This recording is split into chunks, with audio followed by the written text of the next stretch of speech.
ريلمي باد اكس تابلت جاي من شركة ريلمي العريقة التابعة لشركة اوبو. تابلت فعلا يناسب الفئة المتوسطة ودون المتوسطة، ويكفي ان اقول لك ان تقدر تستخدم معاه الماجنتيك بن. شوفوا الحلقة لغاية نهايتها عشان تعرفوا سعر التابلت دوت، وتابعوا الحلقة وقولوا لنا ايه رأيكم. يلا بينا نستعرض مع بعضينا تابلت الروعة اللي معانا النهارده، ريلمي باد اكس. يلا بينا.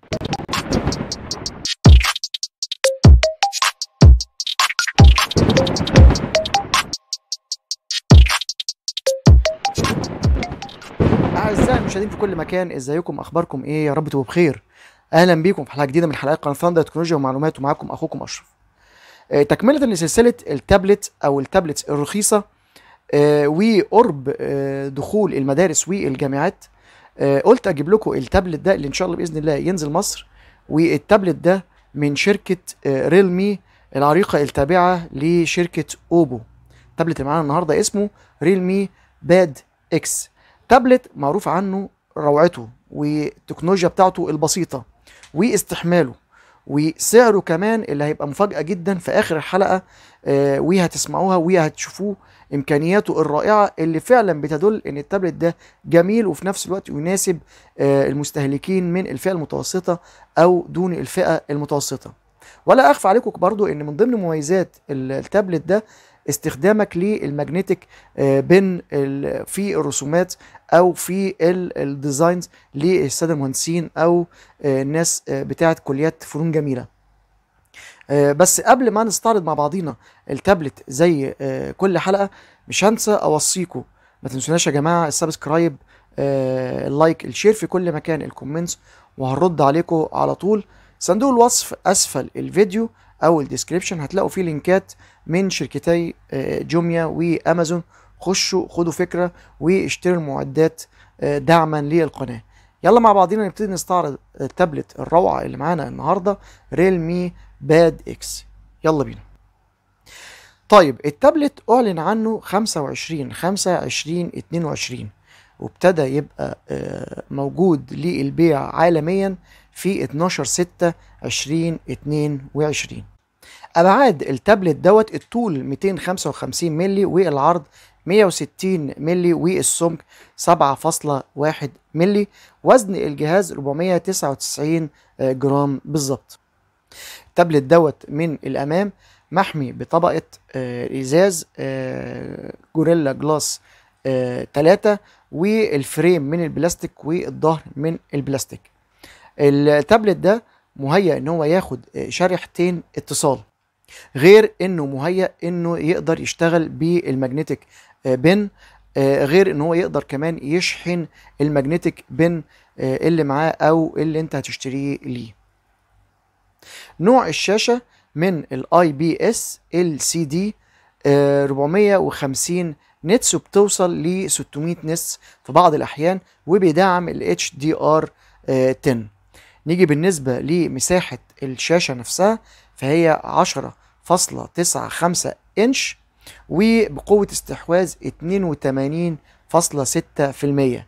ريزولوشن الشاشة بيوصل ل 1200 في 2000 بكسل بقوة 213 بي بي اي او بكسل بير انش. وزي ما احنا قلنا طبقة الحماية الأمامية من نوع الكورنينج جوريلا جلاس 3. اما بالنسبه للاوبريتنج سيستم او نظام التشغيل فهيبقى اندرويد 12 بالواجهه المعروفه الريلمي اليو اي 3.0. نيجي بالنسبه للبروسيسور بتاعه، هيبقى من نوع الكوالكوم سناب دراجون 695 5G 6 نانومتر. وزي ما احنا عارفين السي بي يو دوت او البروسيسور ده بيبقى من نوع الاوكتا كور او ثماني النواه. النواتين الرئيسيتين الاقوياء هيبقى بقوة 2.2 جيجا هرتز كيريو 660 جولد، ده المسمى بتاعها، والست أنوية الموفرة للطاقة بقوة 1.7 جيجا هرتز كيريو 660 سيلفر، وده المسمى بتاعها. وحدة الجي بي يو أو وحدة الرسوميات من نوع الأدرينو 619. أما بالنسبة للرامات والذاكرة فاقدر اقول لكم ان التابلت ده تقدر تركب له مايكرو اس دي او كارت ميموري لغايه 512 جيجا بايت، سعه عاليه جدا في التخزين. بينزل منه الذاكره بتاعته لا اما 64 جيجا بايت لا اما 128 جيجا بايت، النوع بتاعها 2.2 يو اف اس. اما بالنسبه للرامات فبينزل بنوعين من الرامات، 4 جيجا بايت رام مع ال 64 جيجا بايت ذاكره، او 6 جيجا بايت رام مع ال 128 جيجا بايت، وده بيبقى حسب اختيار حضراتكم زي ما انتوا بتبقوا عايزين. نيجي بالنسبة للكاميرات، فبيدعموا من الخلف كاميرا واحدة ودي 13 ميجا بكسل فتحة عدسة 2.2 ودي عريضة. تصوير الفيديو بيبقى 1080 بكسل بفريم 30 فريم بير سكند، وبيدعم تصوير ال HDR والبانوراما.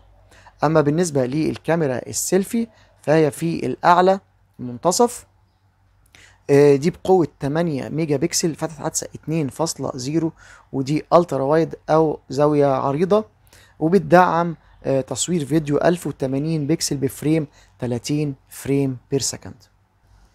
نيجي بالنسبة لنقطة القوة بتاعة التابلت ده ألا وهي السماعات، فهي متوزعة من فوق ومن تحت 4 سماعات ستيريو أقوياء، والصوت بتاعهم رائع جدا زي ما أنا شايف على الشاشة وانتوا حضراتكم شايفين على الشاشة. وما بيدعمش للأسف الجاك 3.5 ملم. وحدات الكوميونيكيشن فهو جايب أحدث حاجة، الواي فاي باحدث حاجه ولكن ما فيهوش ال6 او ال6 اي. نيجي بالنسبه للبلوتوث من الفيرجن او بالفيرجن 5.1. الجي بي اس للاسف ما فيهوش، والان اف سي ما فيهوش، والراديو ما فيهوش. اما اليو اس بي فمن نوع التايب سي 2.0. نيجي بالنسبه للسنسور فهو التابلت ده ما فيهوش بصمه، ولكن في جميع السنسورز اللي في التابلت في درجة الميلان والإحساس بدرجة الميلان، ولكن طبعا كأمان أو عوامل الأمان في طبعا باسوردز كتيرة تقدر تستخدمها سواء البن أو سواء العلامات المختلفة حسب اختيار حضرتك. نيجي بالنسبة برضو لنقطة القوة التانية بالنسبة للتابلت ده ألا وهو البطارية. البطارية بتوصل ل 8340 ملي أمبير، وده رقم قوي جدا جدا على تابلت زي ده، ما شفناهوش في تابلت تانية أو تابلتس تانية بالحجم ده والسعر اللي احنا هنسمع عنه كمان شوية. بيجي معاه فاست تشارجنج 33 واط، والشحن العكسي موجود ب 10 واط، بيستخدم يو اس بي باور ديليفري من نوع 3.0. بينزل من التابلت ده زي ما احنا شفنا في الصور الجراي والبلو والجرين اللي شكله شيك كده، اللي بيفكرنا بالجي تي الموبايلات بتاعتهم. والتسعير الاخراني بتاعه وصل ل 250 يورو، يعني احنا بنتكلم بالمصري تقريبا من 4000 ونص ل 5000 بسعر النهارده وبسعر وقت الفيديو ده. وده يا جماعه سعر بسيط جدا على اي تابلت، خصوصا كمان حتى لو بيستخدم قلم بيبقى تقدر تشتريه، وقلم ماجنتيك بيتشحن عن طريق الماجنتيك. فعلا بكل المقاييس التابلت لاقى استحسان جامد جدا على مستوى العالمي وعلى مستوى المستهلكين العالميين. حتى الآن لم يورد خبر دقيق هل هو هينزل مصر ولا لا، ولكن طبعا لو نزل مصر هنقول وهنحاول نخاطب الشركة عشان تبعت لنا واحد نقدر نعمل له انبوكسنج وريفيو لحضراتكم. يا رب يكون الحلقة قدرت استوفي المعلومات البسيطة لحضراتكم اللي تناسب حضراتكم وتخليكم تقدروا تاخدوا القرار او من عدمه في شراء التابلت دوت. زي كل مرة ما تنسوناش، مش طبعا هوصيكم زي كل مرة، السبسكرايب، اللايك، الشير في كل مكان، الكومنتس، وهنرد عليكم على طول. بصوا في صندوق الوصف اسفل الفيديو هتلاقوا فيه لينكات من شركة جوميا وامازون، خشوا خدوا فكرة عن المعدات واشتروها دعما للقناة. شكرا جدا لحسن استماع حضراتكم، واسفين للإطالة، والسلام.